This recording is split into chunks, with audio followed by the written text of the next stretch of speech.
Just weeks until the World Cup in Brazil, Rio de Janeiro's iconic Maracana Stadium, where the opening match will be played, is now complete. But the security sweeps in nearby shantytowns are still underway, and that includes the favela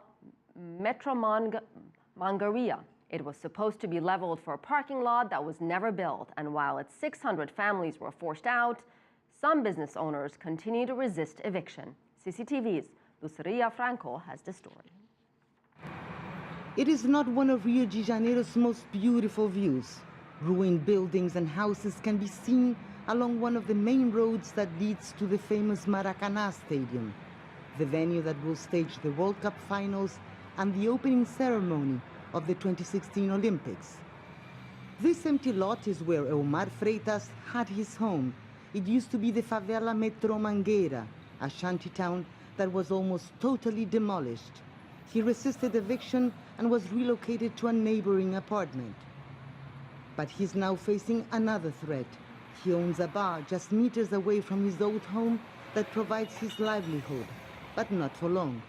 They want this area because we are 500 meters away from the Maracana.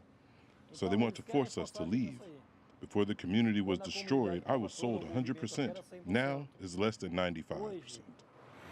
He's not alone. Some 100 businesses in the area, also part of the Mangueira favela, will be demolished to make way for a planned urban revitalization of the city.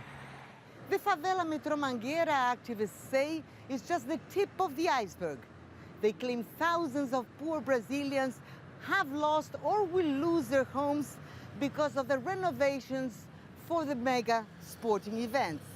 In Brazil as a whole, we're looking at between 130 and 150,000 people being removed from their homes for projects associated with the World Cup and the Olympics.